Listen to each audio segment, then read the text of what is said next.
The dinner hour at Lavo, an exclusive restaurant in downtown, was in full swing. It was one of those places where the food was served on dishes that gleamed like gold, where every guest wore sharp suits or flowing gowns, and the waitstaff moved with the kind of precision you'd expect at a place that prided itself on perfection. The atmosphere was formal, yet it held an air of casual sophistication. The kind of place where people came to see and be seen, where everyone had a role to play, and you were expected to fit in. The clinking of glasses and the murmur of polite conversation filled the air, as well-dressed diners leaned in close, discussing business deals, social gossip, and matters of trivial importance, all with the type of charm only a place like this could foster. Suddenly, the door creaked open. For a moment, no one noticed. No one seemed to care, not even the hostess at the front. She was busy taking a reservation, scribbling names into her ledger. But then, the man walked in. It was impossible not to notice him. He was tall, but his posture was slumped, as if carrying the weight of something much heavier than his frame could bear. His clothes were worn, ragged even. The jacket that hung loosely from his shoulders was too big, the pants too long, trailing behind him like a second skin. His shoes were scuffed, their soles barely hanging on. His face was weathered, hardened by years of life on the streets. He had the kind of eyes that seemed to hold stories, ones that no one would ever want to hear.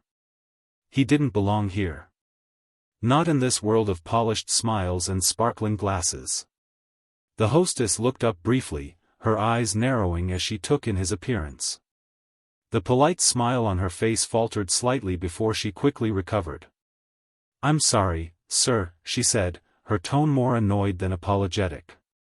"This is a private event. You'll have to leave." Her words hung in the air like an unwelcome cloud, drifting over the well-dressed diners who now turned their attention to the newcomer. Whispers spread like wildfire. Was he some kind of prank? A homeless man trying to get inside? A beggar looking for a free meal? For a moment, the room was silent, except for the low hum of a few murmuring voices. And then, someone from the far side of the room, a woman in an elegant red dress, spoke up. "Get lost," she said, her voice dripping with sarcasm. It wasn't loud, but it was unmistakably clear, cutting through the atmosphere like a knife. A few other diners chuckled in response, the tension in the air starting to melt into mockery. The man's face remained unreadable.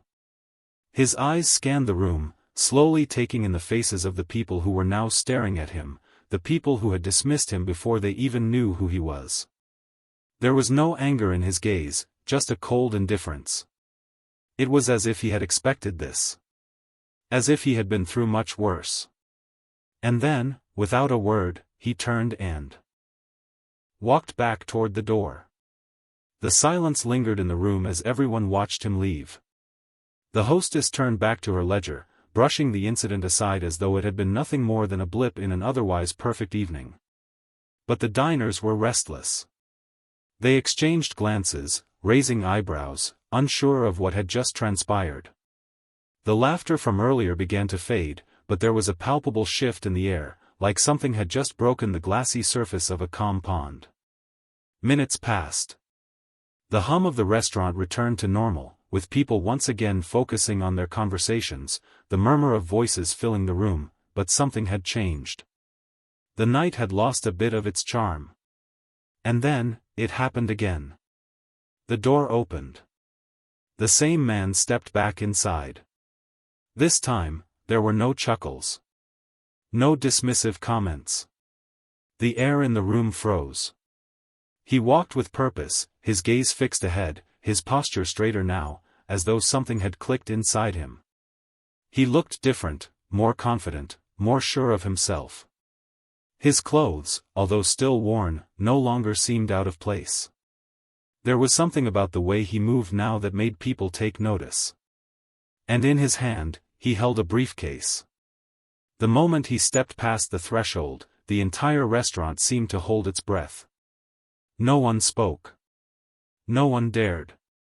The hostess, who had just moments ago been so dismissive, looked up, and her face turned pale.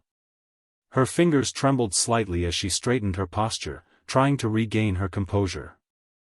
"Mr. Jackson," she stammered. The words came out almost in disbelief, as if she could not comprehend what she had just said. The air in the room shifted again, this time, heavier than before. The diners who had been so eager to laugh moments earlier were now frozen, their eyes wide, their faces suddenly full of uncertainty.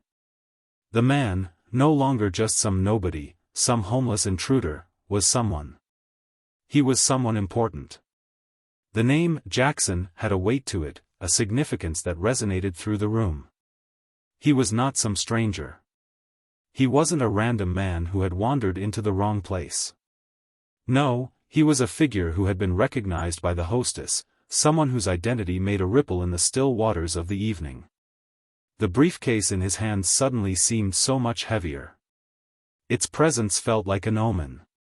"Mr. Jackson," the hostess repeated, more firmly this time, I didn't know it was you. "Please, come in. Let me show you to your seat." The man didn't reply at first. He simply stood there, his gaze moving from the hostess to the other diners who were now staring at him. Their faces had gone from smug amusement to stunned silence. One of the diners, a man in a tuxedo, leaned in to whisper to his neighbor. "That's Jackson." His voice was low, almost fearful, like he wasn't sure if saying the name aloud would change something in the very air around them. "Yes, that's him," the neighbor whispered back, his voice laced with disbelief. "But why is he here?" "He's supposed to be," the words trailed off, as though the realization of who this man truly was too much to process. And in that moment, everyone in the room realized just how wrong they had been. The man they had laughed at, the one they had dismissed without a second thought, was someone of great significance. Someone whose name carried power, whose identity was a puzzle they hadn't bothered to solve. But now, the pieces were falling into place. Mr. Jackson was not just a man of wealth or influence. He was someone with connections, someone who had the power to make or break the very restaurant that had so callously turned him away. And now, as he stood there, every eye in the room was on him, waiting for him to reveal his next move. The silence stretched, broken only by the sound of a distant fork clinking against a plate. For a brief moment, Mr. Jackson seemed to take in the scene around him. The laughter had turned into whispers, the casual atmosphere now thick with tension. He didn't need to say a word. His presence was enough. He had already spoken with his actions. As the host tried once again to usher him to a table, the man finally spoke. "I'm not here to eat," he said quietly, his voice calm yet filled with a certain authority that commanded attention. "I'm here to meet someone." The words hung in the air, laden with meaning, but the mystery of who this person was and why they were meeting in a place like this only deepened the intrigue. The diners looked on, unsure of what was coming next.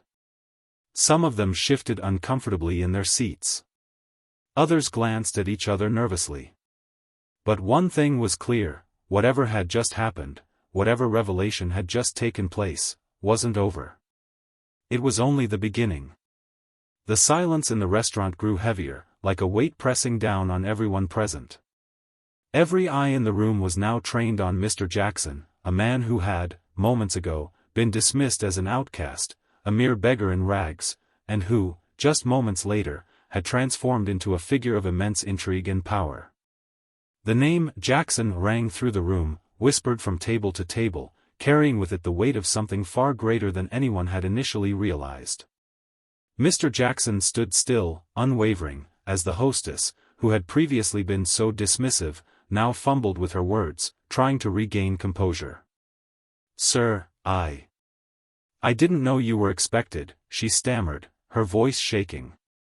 "Please, allow me to make up for my mistake. I'll have a seat ready for you immediately." But Mr. Jackson didn't move. He didn't seem interested in the offer. His eyes swept across the room again, lingering on the now anxious faces of the diners who had so easily laughed at him. There was no anger in his gaze, no judgment. Just a calm, almost knowing look, as though he could see right through them. He slowly turned his gaze away from the hostess and began to walk toward the far side of the restaurant. The murmurs of the patrons grew louder, a mix of confusion and awe.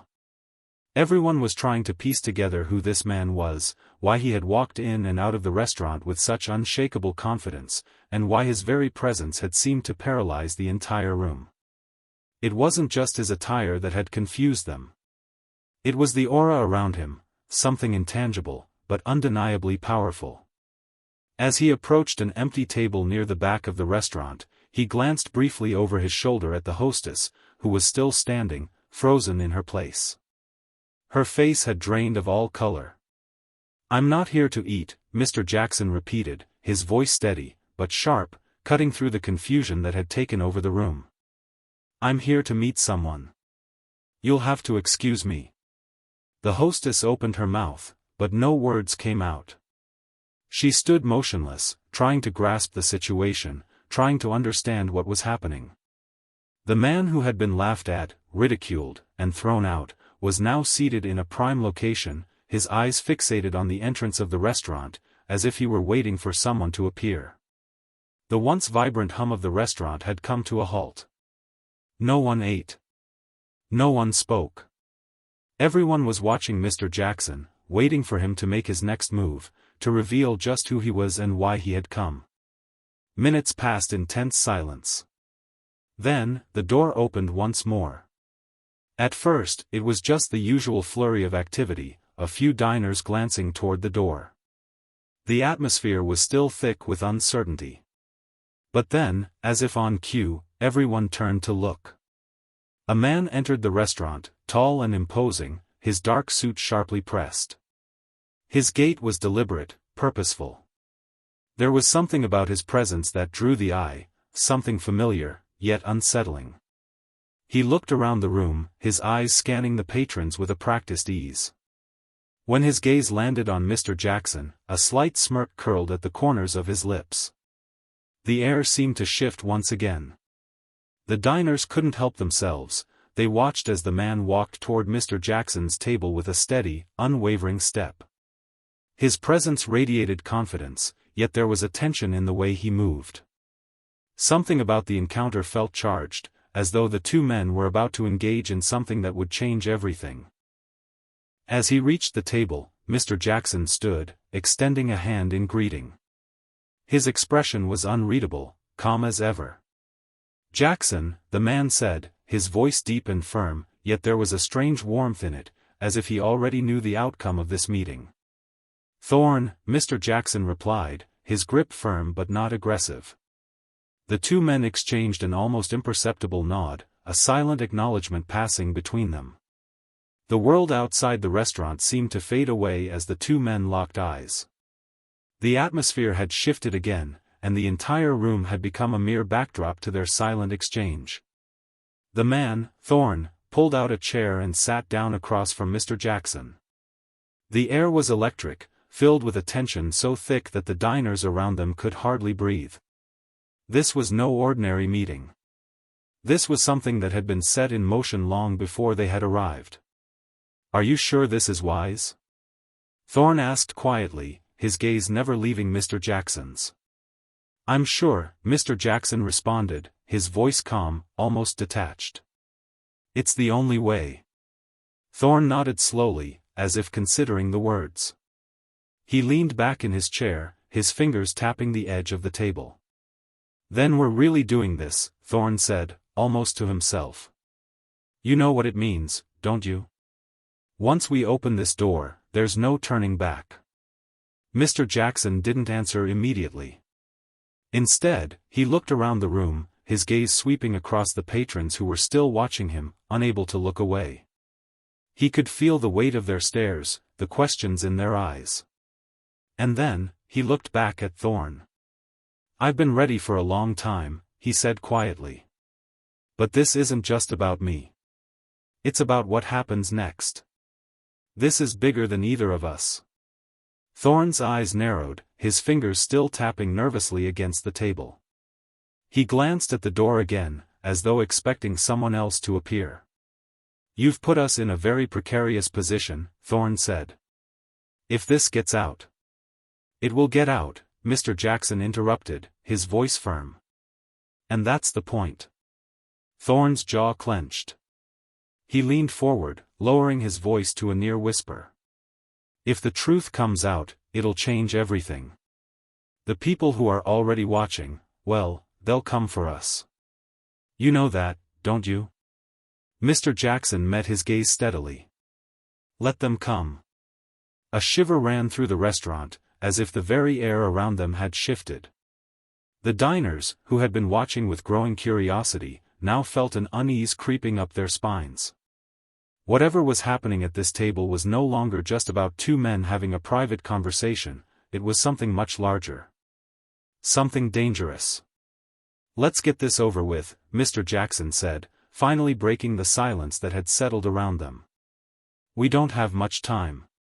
Thorne nodded, his face hardening as he stood up. Without another word, he reached into his coat pocket and pulled out an envelope.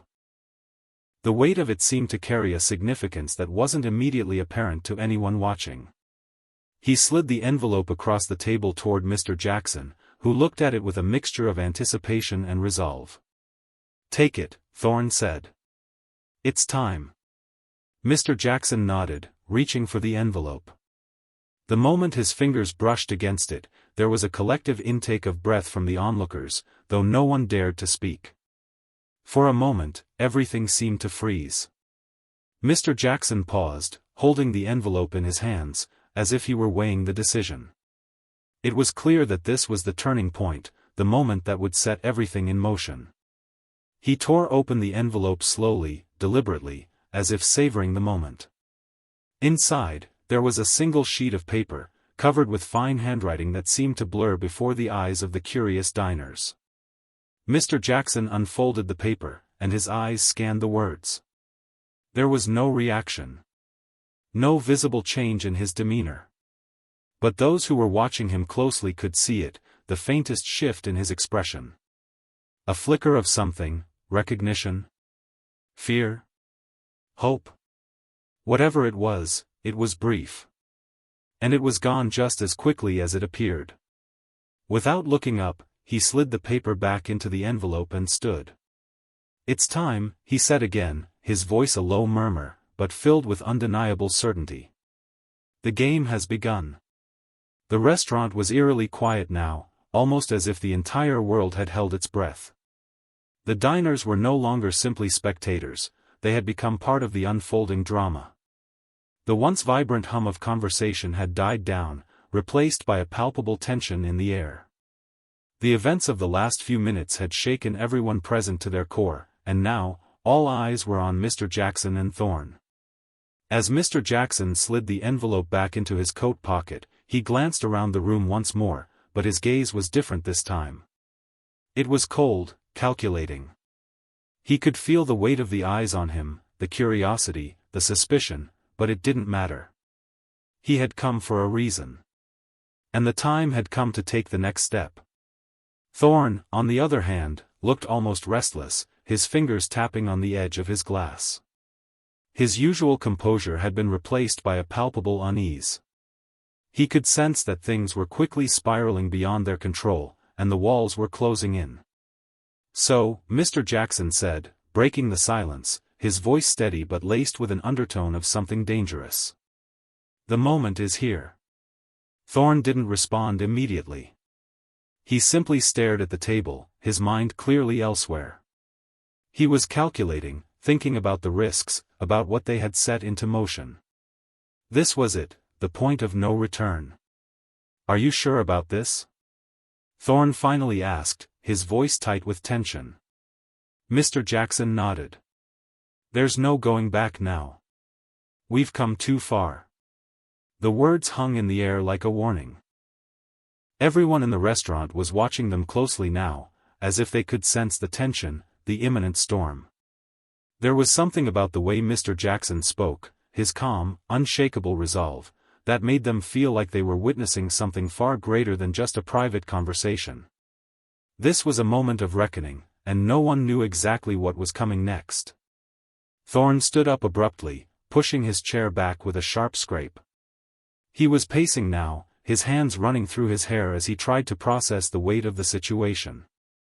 The room seemed to shrink with every passing second, the air growing thicker with the knowledge that they were on the edge of something monumental.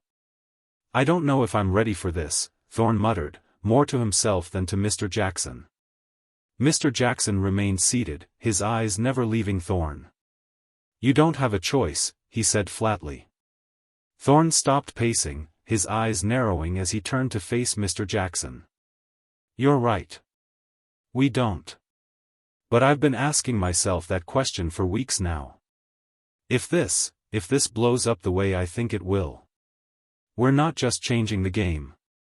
We're rewriting history." The room seemed to grow colder as the words sank in. No one could ignore the significance of what was happening, and it was clear that Thorne wasn't the only one feeling the weight of it.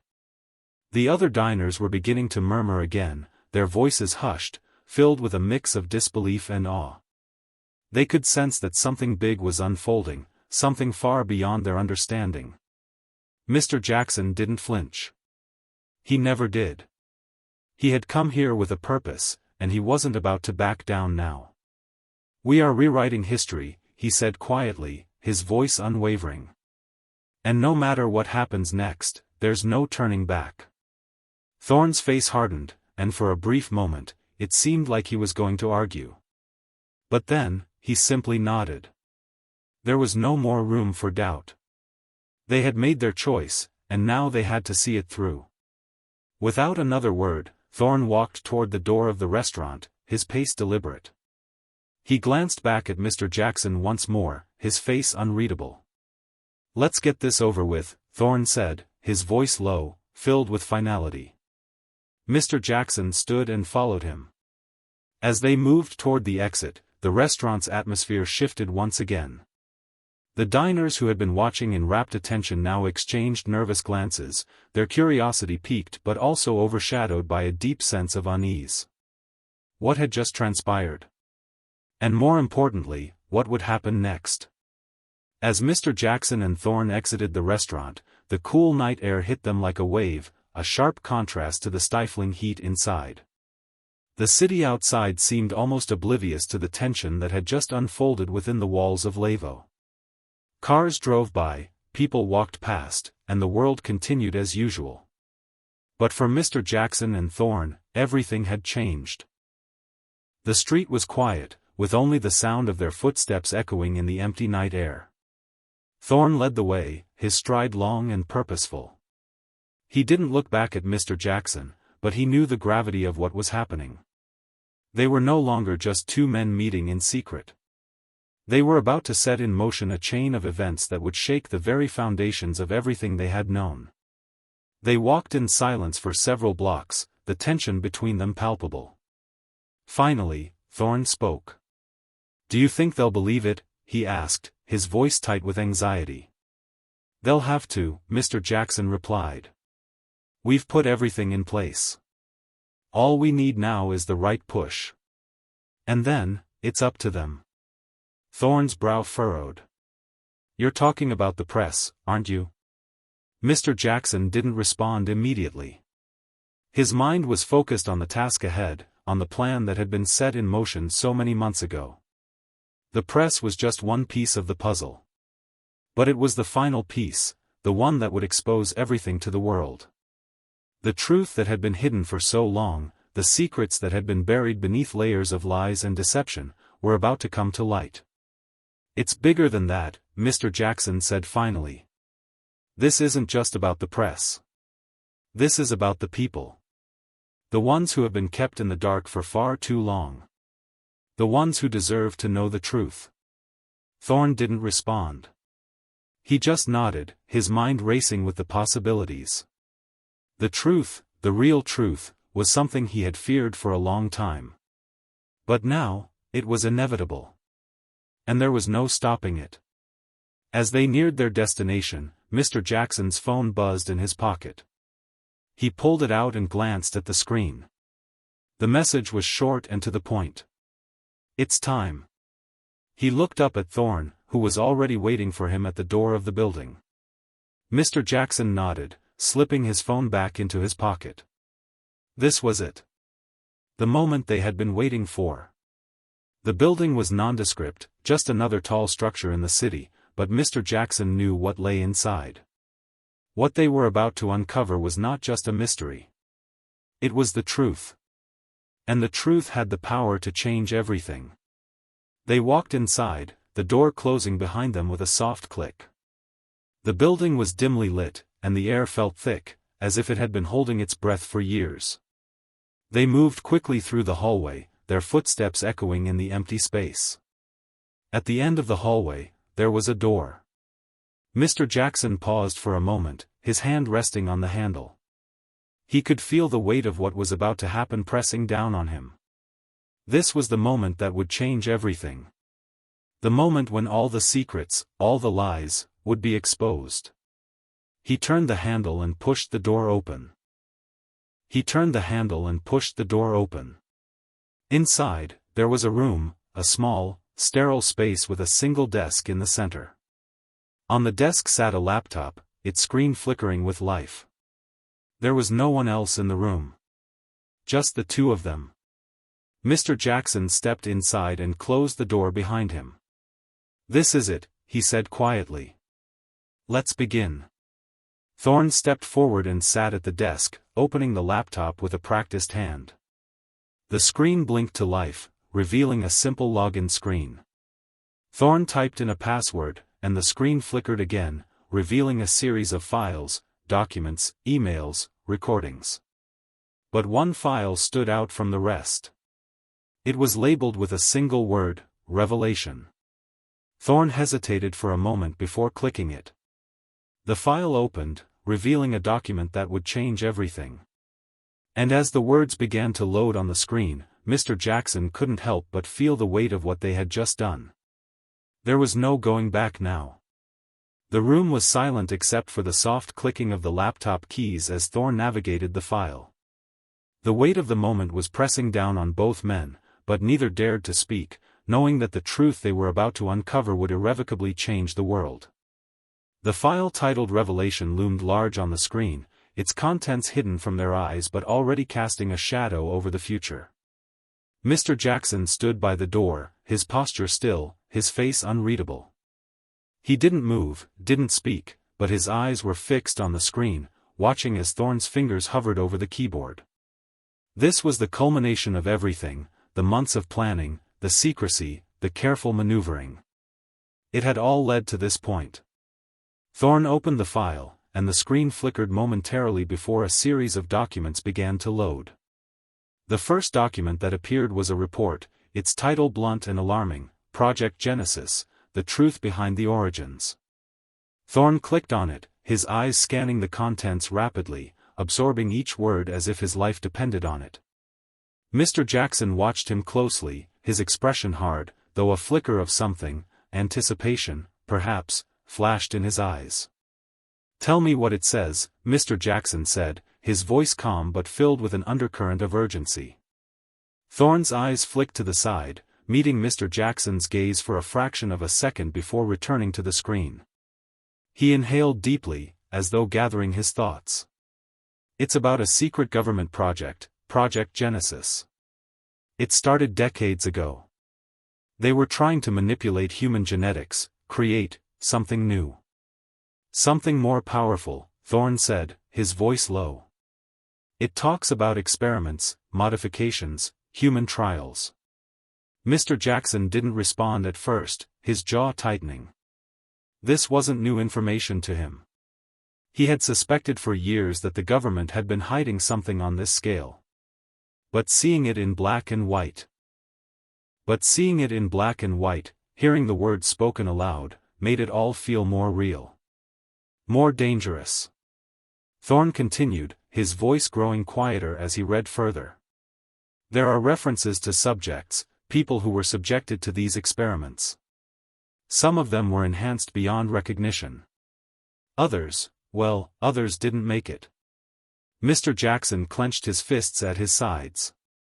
He had heard rumors, whispers in the dark corners of power, but this, the sheer scale of the project, was beyond anything he had imagined. "What else?" he asked, his voice barely above a whisper. Thorn didn't answer immediately. He clicked on another file, this one labeled Subject 0, the key to the future. As the file opened, the room seemed to grow colder. There was something about the title that felt like a warning, like the moment when everything began to fall apart. Thorn's eyes scanned the document quickly, his expression becoming more tense with each line. "This is where it gets," Thorn trailed off, his fingers hesitating over the keyboard. He looked up at Mr. Jackson, his face pale. It mentioned someone named Subject 0. The first successful experiment. The one they created, the one they perfected. Mr. Jackson's heart skipped a beat. Who was Subject 0? Thorn's fingers hovered over the keyboard, the words catching in his throat. "It's you, Jackson. It's you." For a moment, the world stopped. Mr. Jackson felt as though the ground had been ripped from under his feet. He stared at Thorn, disbelief clouding his vision. His mind raced, but his body didn't move. He didn't respond immediately, couldn't respond. The revelation was too much. Thorn looked at him, his expression filled with a mix of guilt and something else, something darker, more ominous. "I didn't want you to find out this way. But it's true. You were the first. You were the prototype."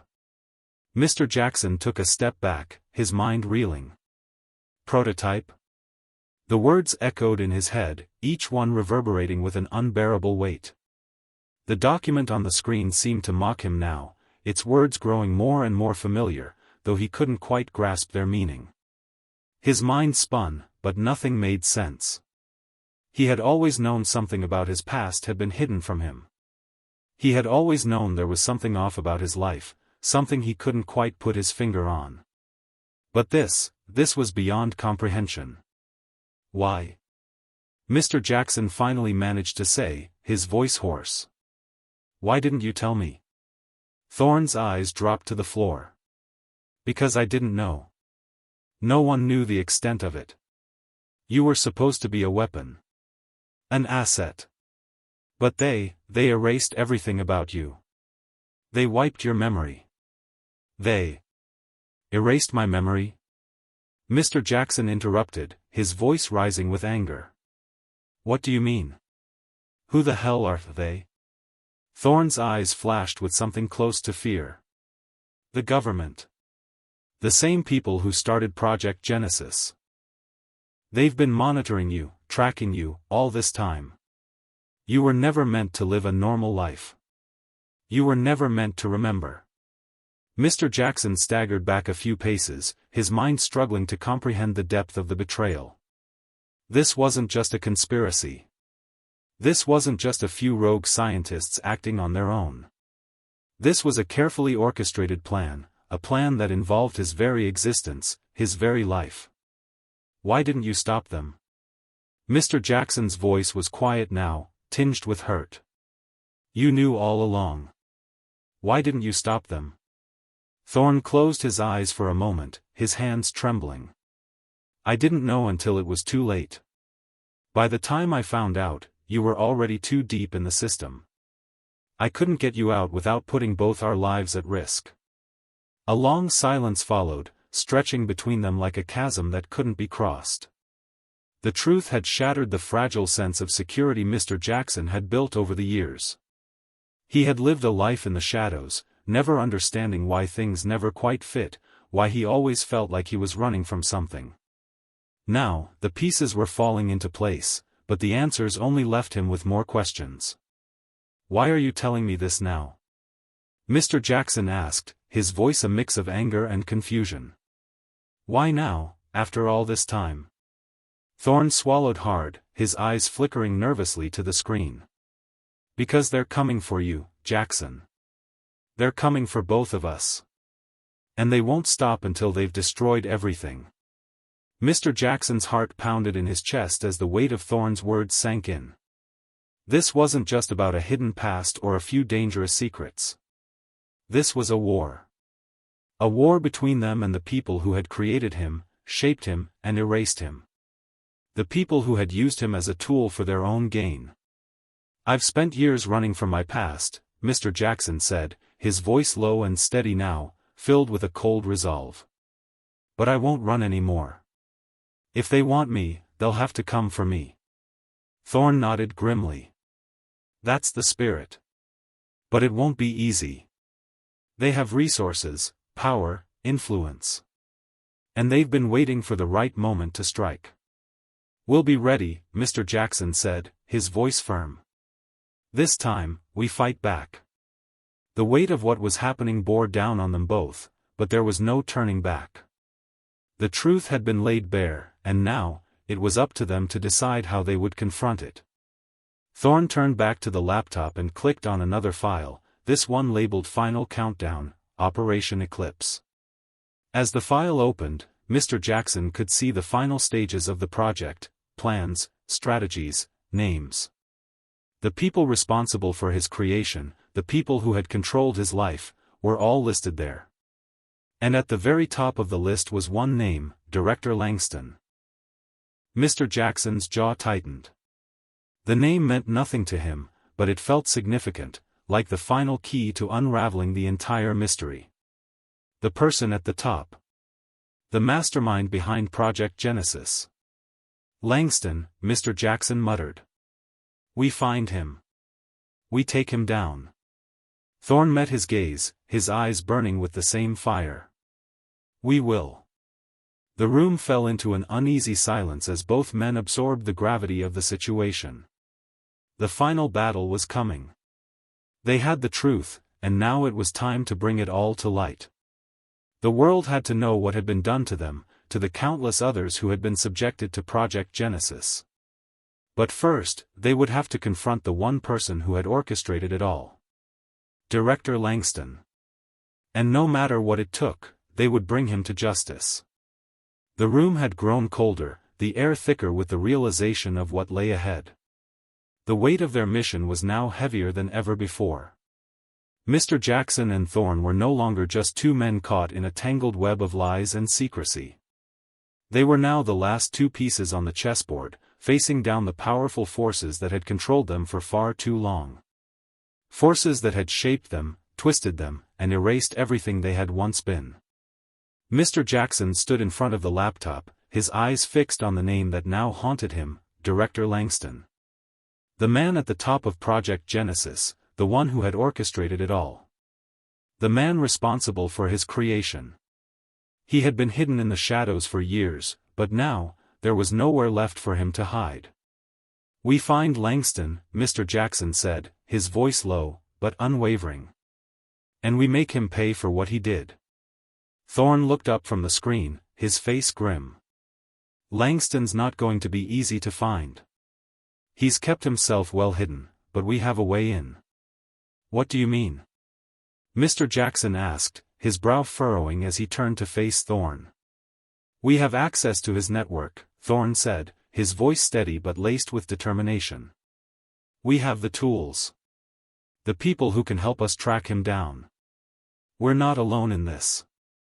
Mr. Jackson's expression hardened. Who else is involved in this? Thorn hesitated for a moment before answering. We have a team, former operatives, people who were involved in the project but have since gone off the grid. They owe us. They know what's at stake. Mr. Jackson nodded slowly. Then let's bring them in. We don't have much time. The clock was ticking. They couldn't afford to waste any more of it. Langston was out there, somewhere, and every second they spent searching was another second he had to cover his tracks. They needed to act fast, but they also needed to be smart. They couldn't afford to make mistakes. Not this time. The plan was set in motion. Thorn made a few quick calls, his voice low and purposeful as he spoke with the people who could help them. As Mr. Jackson watched him, he couldn't shake the feeling that something was shifting. They were about to enter a world that none of them truly understood. A world where betrayal was common, where every move was watched, and where the lines between ally and enemy were blurred beyond recognition. After a few tense minutes, Thorn looked up, his face serious. We have a lead. There's a safe house in the city, a place Langston has been known to visit. If we're lucky, we'll find him there. Mr. Jackson's heart raced. This was it. The moment they had been waiting for was finally here. Let's go, Mr. Jackson said, his voice a low growl, filled with purpose. No more waiting. We move now. The drive to the safe house was tense, the car cutting through the empty streets of the city like a shadow. The night air was cool, but inside the car, the temperature felt like it was rising with every passing minute. Both men were silent, lost in their own thoughts. Mr. Jackson's mind raced, the weight of the mission pressing down on him. Langston had been a ghost for years, but now, they were about to flush him out. They pulled up to a nondescript building tucked away on a quiet street. The kind of place that would be easy to overlook, easy to forget. But it was the perfect place for someone like Langston to hide. No signs, no clues. Just a blank canvas, waiting for someone to slip in unnoticed. Thorne was the first to step out of the car. He moved quickly, his eyes scanning the surroundings. "Stay alert," he muttered, his voice low. Mr. Jackson followed, his movements deliberate but quick. They couldn't afford to take any chances now. They had to get inside, find Langston, and get the answers they were looking for. Every step they took brought them closer to the truth, but also to the danger that was lurking just around the corner. They approached the building, their steps silent on the cracked pavement. The air felt thick with tension, each breath they took heavier than the last. Thorne reached the door first, his hand hovering over the handle as he listened for any sounds from within. "Ready?" he whispered. Mr. Jackson nodded. "Let's do this." With a swift movement, Thorne turned the handle and pushed the door open. It creaked as it swung inward, revealing a dimly lit hallway. The silence was deafening, broken only by the faint sound of their footsteps as they crept inside.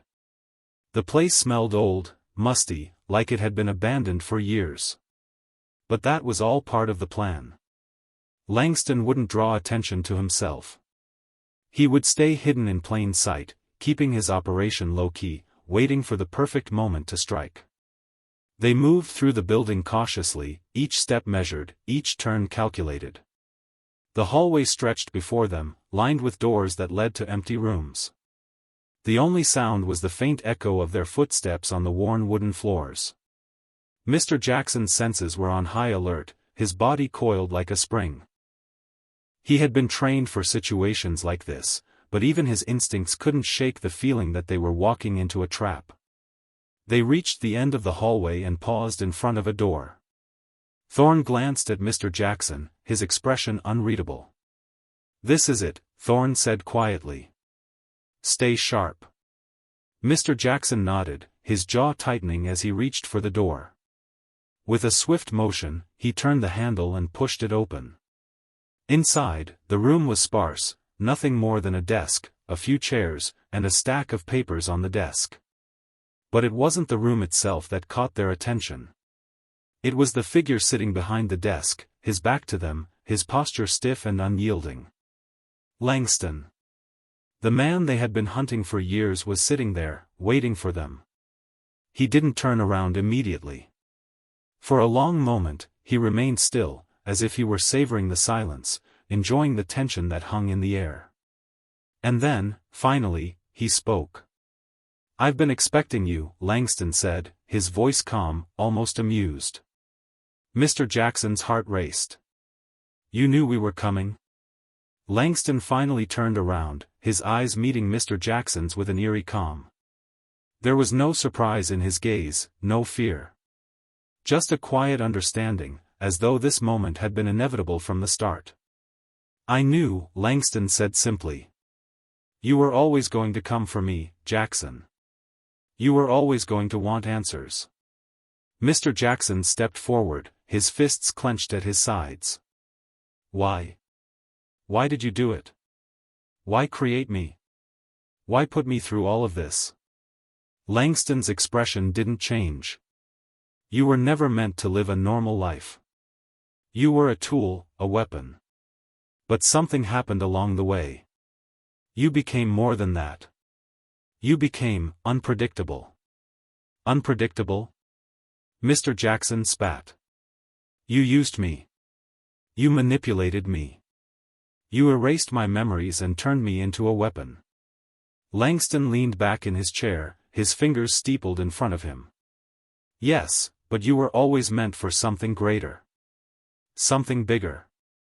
And you've just begun to realize it, haven't you? Mr. Jackson's breath quickened. What are you talking about? Langston's lips curled into a small smile.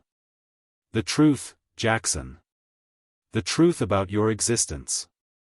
You were never just a product of Project Genesis. You were the next step in human evolution. Mr. Jackson's mind reeled. What do you mean? Langston stood slowly, his gaze never leaving Mr. Jackson. You were designed to be more than human, Jackson. To surpass anything the world has ever seen. The enhancements, the genetic manipulation. They were all part of the plan to create the ultimate weapon. The perfect soldier. The perfect leader. Mr. Jackson shook his head, the realization dawning on him like a cold wave. You were using me to build an army. You were using me to take control. Langston's smile widened. It's bigger than that. You're not just a weapon, Jackson. You're the future. And it's time for you to embrace your destiny. The silence in the room was suffocating. Mr. Jackson stood frozen, his mind struggling to process the gravity of Langston's words. Everything he had known about himself, everything he had believed, was unraveling before his eyes. The truth, the twisted, dark truth about his existence, was finally laid bare. He was not just a man, not just a creation of Project Genesis. He was something more, something dangerous, something beyond human. Langston's words hung in the air like a thick fog, and for a moment, Mr. Jackson could hardly breathe. He had always suspected that there was something off about his life, something that didn't quite fit, but this was beyond anything he could have imagined. The realization that he was not just a victim of circumstance, but a deliberate creation, a weapon, left him shaken to his core. You don't get to decide who I am, Mr. Jackson said, his voice low but filled with quiet fury. Langston's expression remained calm, almost pitying, as he stepped around the desk toward Mr. Jackson. You're angry, I understand that. You've spent your entire life questioning your purpose, your identity. But what if I told you that you were meant for something greater than you could ever comprehend? That everything, all the pain, the confusion, was necessary to bring you here, to this moment? Mr. Jackson took a step forward, his fists clenched. You don't get to play God with people's lives. I'm not playing God, Langston replied, his voice smooth. I'm offering you the future. You, Jackson, are the next evolution of humanity. You're not just human anymore. You are something more, more powerful, more resilient, more capable. You were created to lead, to rule. The question is, will you accept that role? The words hit Mr. Jackson like a punch to the gut. He wanted to scream, to tear Langston apart for what he had done, for using him like some kind of tool, but something inside him, some deep, buried part of him, was questioning. Was Langston right? Had everything he had experienced, all the pain, all the years of running, been part of some greater plan? Could he really be the key to something more, something beyond what he had ever dreamed? You're asking me to be a monster, Mr. Jackson spat, his voice trembling with a mixture of anger and disbelief. You want me to be a puppet, a leader of something I don't even understand. Langston's eyes flashed, a brief spark of emotion breaking through his calm exterior. You're not a puppet, Jackson. You are the leader. You always have been. The world doesn't need another man like them, it needs someone like you, someone who can take control, someone who can reshape everything. But you have to make the choice. You have to decide if you will accept your place in this new world. The words reverberated in Mr. Jackson's mind, but they didn't settle. He could feel the anger boiling inside him. Rising like a tide, but beneath it, there was something else, something darker, something more alluring. The idea of being more, of having power, of being part of something that could change everything, was tempting. But that temptation felt like a trap, a snare designed to pull him further into Langston's world, a world that had already consumed so many others. "I will never be your puppet," Mr. Jackson said, his voice steady, though the storm within him raged. Langston's expression hardened, and he took a step back, his hands folding behind his back. "You may not see it now, but you'll come to understand. There's a war coming, Jackson. A war that will reshape the world. And whether you like it or not, you will play a part in it. You'll either lead it, or you'll be destroyed by it." The words stung, but they also planted a seed of doubt in Mr. Jackson's mind. Langston's certainty was unnerving. It was as though he already knew what the outcome would be, as though he knew that no matter what Mr. Jackson decided, he would be forced into the larger plan, whether willingly or not. "You're wrong," Mr. Jackson said, his voice rising. "I'm not a part of your twisted vision. I'm not some weapon you can control."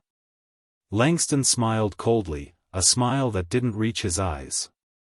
"You were never meant to be controlled, Jackson. You were meant to be free. But freedom comes at a price." As Langston spoke, Mr. Jackson's mind raced. Freedom. Control.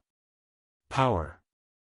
The words circled in his head, twisting together, until they formed a singular, terrifying thought. What if Langston wasn't lying? What if everything he had said about the future, about humanity's need for a new leader, was true? What if Mr. Jackson was destined to lead this new world, to break free from the chains of a broken system? But the deeper Mr. Jackson dug into that thought, the more he recoiled. He wasn't a leader. He wasn't a monster. He was a man, someone who had fought for his freedom, for his life. He couldn't just abandon everything that had made him who he was. He couldn't become the very thing he had been running from. "You're wrong about me," Mr. Jackson said firmly, his voice steady. "I'm not your weapon. I'm not your puppet. I am my own man." Langston's smile faltered, just for a moment, before he regained his composure. "You will come to regret this, Jackson. You'll realize that this choice, the one you're making now, is the most important one of your life. The world is changing. You can either lead it, or you can be left behind." A chill ran through Mr. Jackson as the finality in Langston's words sank in. The decision had been made. There was no going back now. He was no longer just a pawn in someone else's game. He was something more, something stronger. And he would fight to protect his future, whatever it cost. "You can't control me," Mr. Jackson said, his voice growing more resolute. "And I won't let you control anyone else." Langston's eyes narrowed, and for the first time, a flicker of something like real anger crossed his face. "You don't understand, Jackson. This is bigger than you. This is bigger than anything you could ever imagine." "You don't get to decide what's bigger than me," Mr. Jackson replied, his voice a roar now. "I will stop you. I will bring down everything you've built." Langston's face twisted in fury, but it was short-lived. He straightened, his expression cooling as he stepped back. "You think you can stop me? You think you can take down everything I've built? You're nothing but a tool. And you always will be." Mr. Jackson stepped forward, his fists clenched. "I'm done being your tool." With a swift motion, he turned and walked out of the room, his mind set on one singular purpose: to take down Langston and everything he represented. He would stop the war before it even began. He would expose Langston for the manipulative, dangerous man he truly was. As Mr. Jackson walked out into the darkened streets, he felt a sense of finality settle over him. He didn't know what the future held, but he knew one thing for sure: he would no longer be controlled by anyone. His destiny was his to choose. And no one, would take that from him.